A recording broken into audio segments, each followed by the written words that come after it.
રામ રામ દોસ્તો, આપણા ભાઈઓ પર કેવો અત્યાચાર થાય છે દોસ્તો. આજે મારાથી રહેવાયું નહીં. આ 2-3 દિવસ પહેલાંનો વિડીયો છે. આપણા કાશ્મીરમાં ભાઈઓ એમનું ત્યાં કેવું એમને ભાવનાઓ આહત થઈ ગઈ એમની ખાલી એક ચિત્ર જોઈને. તો એ આહત કરનારાઓને ભગવાન ક્યારેય નહીં છોડે. હું વિડીયો તમને પહેલાં બતાવું, પછી આપણે ચર્ચા કરીએ. જુઓ, આ તોડવું પડી રહ્યું છે આપણા ભાઈઓને. જુઓ કેટલી મહેનત કરવી પડે છે. આ કેટલી મહેનત કરવી પડે છે આપણા ભાઈઓને. અશોક ચિહ્ન જે સિંહવાળું છે એ ચિહ્ન કોઈ લગાડી દીધું હતું ત્યાં. આવું કરાય? જુઓ આપણા ભાઈઓને પછી ત્યાં તોડવું પડ્યું. આ રિનોવેશન થયેલી હતી બિલ્ડિંગ અને ત્યાં આ કોઈ લગાડી ગયું. બોલો, આ ઇનોગ્રેશન કરી આપ્યું. તમે કંઈ મોટી એ નથી કરી દીધી. આપણા ભાઈઓની મસ્જિદને રિનોવેશન કરી આપ્યું એટલે તમે માલિક થઈ ગયા. તમે તમારા ચિહ્નો લગાડી દેશો? આ ચલાવી જ ના લેવાય. આપણા ભાઈઓની ભાવના કેટલી આહત થઈ ગઈ, તમે જોયું વિડીયોમાં. તો આ વસ્તુ પર મને થયું કે આપણે કેમ બાજારો મીડિયા ચૂપ છે. આપણા ભાઈઓ જે અહીંયા 2 દેશ લીધા પછી પણ રોકાઈ ગયા અમુક, એ લોકો શું આવા દિવસો જોવા માટે રોકાઈ ગયેલા હશે? એમની ભાવનાઓની કોઈ કદર જ નથી કરતું. એ શાંતિપ્રિય, એમની શાંતિપ્રિય તો આખી દુનિયામાં વખણાય છે. એ સિરિયા જોઈ લો, ગાઝા પટ્ટી જોઈ લો, યમન જોઈ લો, આખા બધા જ દેશો તમે જોઈ લો, કેટલા શાંતિપ્રિય દેશો છે. અને એમની શાંતિ અહીંયા આપણે ભંગ કરી દઈએ. આવી રીતે આપણે આમને રાખશું? આવા શાંતિપ્રિય ભાઈઓને આપણે રાખવા માટે સારી વાતાવરણ નથી બનાવી શકતા. કેટલું દુર્ભાગ્યજનક કહેવાય. અને ભીમ મીમ એકતા તમે જોઈ લો, આપણે કેટલું બૌદ્ધ મૂર્તિઓ અફઘાનિસ્તાનમાં આપણા ભાઈઓએ, મીમ ભાઈઓએ તોડી નાખેલી. તો અહીંયા એમને હક છે આપણા બૌદ્ધ ધર્મના પ્રતીકોને તોડવાનો. અને બૌદ્ધ ધર્મના પ્રતીકોને આપણે નેશનલ પ્રતીક બનાવી નાખ્યા છે. આપણા ભાઈઓની ભાવનાઓને પહેલાં પૂછવું જોઈતું હતું કે આ પ્રતીકો આપણે રાખીએ, તમને કંઈ વાંધો તો નથી ને? હવે એમની ભાવનાઓ આટલી આહત થઈ છે તો હવે ટાઈમ આવી ગયો છે કે આપણે પાસપોર્ટ પર એ ચિહ્ન લગાડીએ છીએ. ન્યાયાલય પર આ 4 સિંહોના ચિહ્ન દેખાય છે. આપણી કરન્સી પર એ ચિહ્નો દેખાય છે. આ બધા જ હવે દૂર કરવાનો ટાઈમ આવી ગયો છે. આપણા ભાઈઓ રોજ ઉઠીને આવું કરવું પડે એમને, તો એ તો ઘણું દુર્ભાગ્યજનક કહેવાય. અને ભીમ મીમ એકતા કેવી રીતે બનશે? તમે વિચાર કરો. ભીમ મીમ એકતા એમણે બની જ નહીં શકવાની. આપણા ભાઈઓની જ્યાં સુધી આપણે એમની ભાવનાઓની કદર નહીં કરીએ ત્યાં સુધી આ બધું તો કેવી રીતે બની શકવાનું છે? એમને 2 દેશ આપી દીધા આપણે. એમણે આપણને આઝાદ થવા માટે મદદ કરેલી અને બદલામાં એમણે એમના દેશ લઈ લીધા. અને એ અમુક બિચારા ભાઈઓ અહીંયા રહી ગયા તો એમનો શું વાંક છે? એમને શું આપણે આવી ભાવનાઓ આહત કરવા માટે રાખેલા હતા? આપણે વિચાર કરવું પડશે. આપણા ભાઈઓની ભાવનાઓને તમે રોંધી નાખો. એ પણ કાશ્મીર જેવા સ્વર્ગમાં રહેતા આપણા ભાઈઓની ભાવનાઓ આહત થઈ જાય. કોઈ વાર અહીંયા આપણે આહત કરી નાખીએ ગુજરાતમાં. આપણા કેટલાય કિશનભાઈ, પછી કનૈયાલાલ, આ બધાની એમની ભાવના આહત કરી. જોયું ને એમનું પરિણામ શું આવ્યું એ. તો આવી રીતે આપણા ભાઈઓની આહત કરી નાખશું પછી આપણું ભલે શું થશે તમે જાણતા પણ નથી. તો મારી નમ્ર વિનંતી છે કે આપણા ભાઈઓની ભાવનાઓની કદર કરીએ. અને અશોક ચિહ્નો આ જે પણ છે, આ 4 ચિહ્નો ધર્મચક્ર કહેવાય છે. તો એ ધર્મચક્ર શું આપણા મજહબ ચક્ર ના બની શકે? એ મજહબી ચિહ્નો રાખવા જોઈએ. ચાંદ તારા ગ્રીન કલરના, આવું બધું હોવું જોઈએ. ટોપી આપણે હવે તિરંગામાં સ્થાન આપીએ, ગ્રીન ટોપી વચ્ચે લગાડીએ ચક્રથી. તો આપણા ભાઈઓની આહત થઈ જતી હોય ભાવનાઓ, તો પછી એમની કવિતાઓ, ભાવનાઓનું ધ્યાન રાખીએ આપણે. એટલે આપણે હવે કંઈક નવું વિચાર કરો. એમની ભાવનાઓ આહત ના થાય એવા પ્રતીક ચિહ્નો લગાવવા પડશે. નેશનલ ચિહ્નો આજે પણ આઝાદીવાળા બધા થોપીને ગયા છે આપણી પર. એ આપણા ભાઈઓને આહત કરવા આ દિવસો રાખવા માટે આવું કરવાય? હા, એમને ખબર જ નથી કે 60 વર્ષ 70 વર્ષ પછી જ્યારે એ જે લોકો આ જે જગ્યામાં, જે એરિયામાં બહુમતીમાં જશે ત્યારે એમની કેટલી ભાવનાઓ આહત થતી હશે. જ્યાં અત્યારે બિચારા માઇનોરિટીમાં છે તો એ સહન કરી લે, પણ જ્યારે એ મેજોરિટીમાં થશે ત્યારે પછી શું? એનું ધ્યાન રાખવું જ પડશે આપણા સંવિધાને. અને એમના જે પણ સળિયા કે જે પણ હોય, સિમેન્ટ સળિયા જે પણ હોય એ બધું જ રાખવું પડશે આપણે. સાઈડમાં એમની જે પણ ન્યાયપાલિકાઓ હોય એમને આપણે વિચાર કરો, આવા ચિહ્નો લગાડેલી આપણે ન્યાયપાલિકાઓ હોય છે જ્યાં સિંહના ચિહ્નો લગાડેલા હોય છે, તો કેવી રીતે ન્યાય લેવા માટે ત્યાં આવી શકે આપણા ભાઈઓ? આવું કોઈ ધ્યાન જ નથી આપતા. ટેકનોલોજીમાં આપણે ક્યાંય ના ક્યાંય મંગળ પર જઈએ છીએ, પણ આપણા ભાઈઓની ભાવના ક્યાં આહત થાય છે એ જોયું તમે? ક્યારેય તમે આનો વિચાર કર્યો? આપણા શાંતિપ્રિય ભાઈઓને જરાક પણ સમજવાનો તમે પ્રયત્ન પણ નથી કરતા. કાશ્મીર જેવું સ્વર્ગ એમને રહેવા માટે આપ્યું, પણ ત્યાં પણ તમે એમને હળી કરવા માટે આવા સિંહના પ્રતીક ચિહ્નો લગાડી આવો છો. આ લોકો ઉપર તો ખાસ મારે તો સરકારને નમ્ર વિનંતી છે, આપણા ભાઈઓની આ ભાવનાઓ આહત કરનારાઓ ઉપર કડકમાં કડક નિંદા તો નહીં પણ કડકમાં કડક પગલાં લેવામાં આવે. એ પગલાં જો એમના ધર્મની વિરુદ્ધ ના હોય એ રીતના, એમ એ લોકો જે પણ ચાહે એવું બ્લાસ્ફેમી કહેવાય છે, બ્લાસ્ફેમી. આમાં તો પાકિસ્તાનમાં હોત તો આવું કૃત્ય કરનારાને ત્યાં બ્લાસ્ફેમીમાં એને લટકાવી દેવામાં આવ્યો હોત.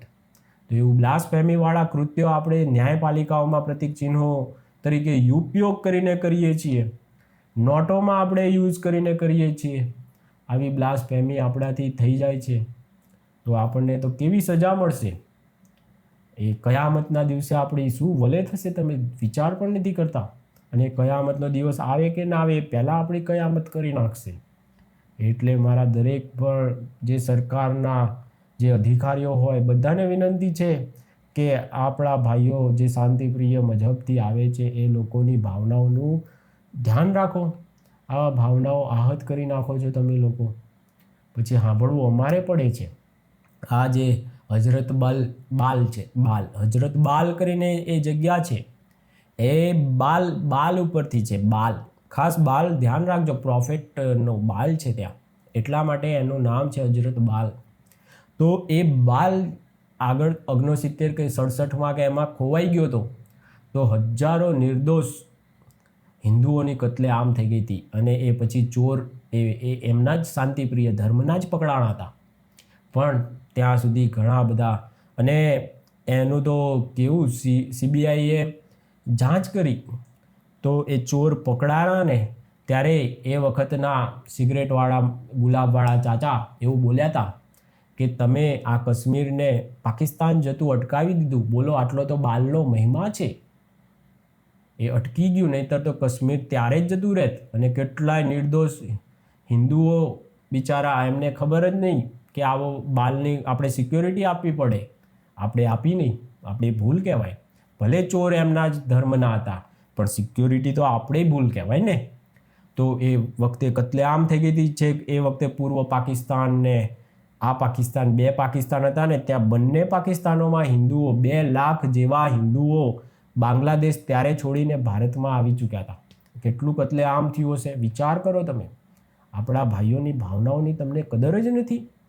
આપણો ભાઈ હમણાં જ એક 7 ડે કોન્વેન્ટ સ્કૂલમાં ખાલી ચાકુ શું ચલાવી દીધું, એને જેટલો એ ચલાવવાનો પણ અધિકાર નથી. 15 વર્ષનું છોકરું છે, એને એટલો પણ અધિકાર નથી કે હિન્દુમાં બાળકને ઈજા પહોંચાડે, ખતમ કરી નાખે. એટલો પણ અધિકાર નહીં આપણા ભાઈઓને.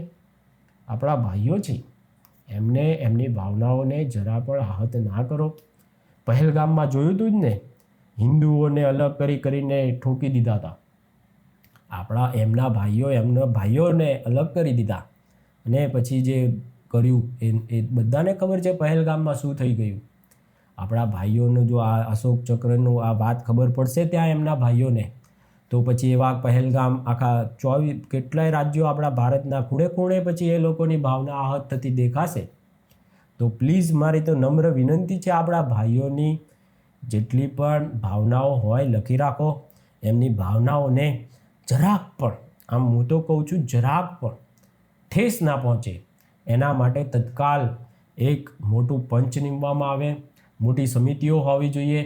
એમાં આપણે જેટલા પણ મૌલવીઓ આખી દુનિયાભરના હોય સોરી, દુનિયાભરના બીજા કદાચ ના જોડાય, આને કન્વર્ટેડ આપણા ભાઈઓને સમજે છે. તો જે ઓરિજિનલ છે એની વિચારધારા અલગ હોય. એ લોકો તો અત્યારે એમના દેશોમાં મંદિરો બનાવડાવવા માંડ્યા છે. પણ જે અહીંના કન્વર્ટેડ ભાઈઓ આપણા છે તે લોકોની ભાવનાઓને ધ્યાનમાં રાખીને, એમની ભાવનાઓ શેમાં આહત થઈ જાય છે એની ઉપર રિસર્ચ અને ડેવલપમેન્ટ કરવામાં આવે, R&D કરવામાં આવે, એવી મારી નમ્ર વિનંતી છે સરકારશ્રીને. વૈજ્ઞાનિકોની ફોજ આમાં લગાડો R&D કરવા માટે.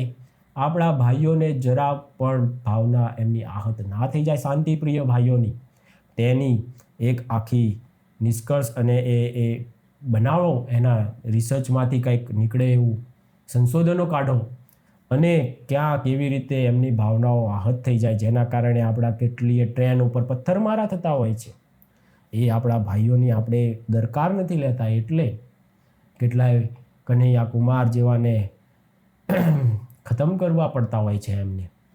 તો આ બધું જ એક રિસર્ચ એન્ડ ડેવલપમેન્ટ ટીમ બહુ મોટી બનાવો, જે સિરિયાથી લઈને આખી દુનિયાભરના પણ જેટલા એમના દેશો, શાંતિપ્રિય દેશો છે, એ બધામાંથી કંઈક બધા કાઢી અને અહીંયા એ બધું ઇમ્પ્લિમેન્ટ કરે, જેથી કરીને આપણે જે પણ કાયદા કાનૂનમાં પણ એ લોકોની ભાવનાઓ આહત થાય એવું બધું બદલાવ કરવા પડે એ કરી નાખીએ. એમના સળિયા, સિમેન્ટ જે પણ ઇમ્પ્લિમેન્ટ કરવાના હોય એ કરી નાખીએ, જેથી કરીને આપણે સુરક્ષિત રહીએ. દુનિયાભરમાં બધે જ આપણા શાંતિપ્રિય ભાઈઓ જે રીતે, એવી શાંતિ અહીંયા પણ ફેલાય, એ માટે આપણે એવું વાતાવરણ આપીએ એમને. આ બધું R&D માટે ખાસ ફરીને મારે આ બધું કહેવું પડે છે, સારું નથી લાગતું. આપણા ભારત દેશને આઝાદ થઈ 75થી પણ વધારે વર્ષ થઈ ગયા, અને આપણા ભાઈઓની આહત થઈ જતા હોય. એ સિંહ મુકાય જ કેમ કોઈ નથી? એ સિંહનું પ્રતીક ચિહ્ન જ ખોટા છે. એ તો કોઈને પૂછ્યા વગર મૂકી દીધા છે. બોલો, ધર્મચક્ર આપણા ભગવાન રામ અને એ બધાના ચિહ્નો મૂક્યા હોત તો કદાચ આહત ના થયા હોત, પણ આ તો સિંહ મૂકી દીધા. અશોકના 4 દિશામાં એના ફેલાવા છે, એ પ્રમાણેનું કંઈક એનો અર્થ થાય છે. તો આવા બધા અર્થવાળા કોઈ પણ ચિહ્નો તમે પહેલાં પૂછી લો, એ હલાલમાં ગણાય કે નહીં, એ બધું પહેલાં પૂછી લો. આ બધું જ પ્રોડક્ટો ઉપર હલાલ છે કે નહીં, આ બધું કમ્પલસરી કરવું પડશે આપણે. ધીમે ધીમે આ બધું ઇમ્પ્લિમેન્ટ કરવાનું જ છે. જે વસ્તુ 100 વર્ષ પછી કરવાની છે એ આજે કેમ નથી કરી દેતા? એટલા કેમ આપણે આગળ નથી જતા? આ બધું કરવાનું છે આપણે પણ પછી થોડુંક બધું શીખી લેવું પડશે. એ ત્યાં આયાતો બોલાવીને જેટલાને આવડતી હતી એ બધાને છોડી દીધા હતા પહેલગામમાં.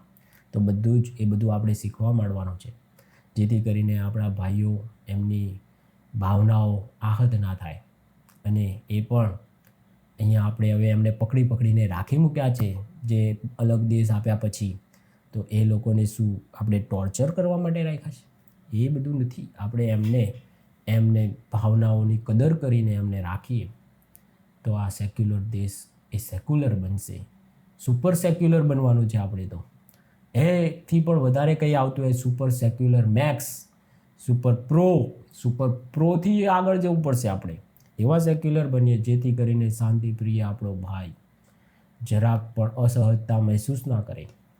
ચાલો દોસ્તો, રામ રામ. આ રામ શબ્દ કદાચ જો મારા ભાઈઓને ઠેસ લાગતી હોય તો મને જણાવી દેજો. થોડુંક મારે પણ હજુ આવડતું નથી આપણને તો કે શાંતિપ્રિય ભાઈઓ રામથી તો આહત નહીં થઈ જાય ને. આપણે હવે વિચાર કરવો પડશે. રામ, જય મહાદેવ, જય માતાજી, આવું બધું આપણે બોલીએ છીએ, પણ આપણા ભાઈઓ એમની ભાવનાઓને આહત કરીને નથી આપણે બોલવું. ચાલો ત્યારે દોસ્તો, રામ.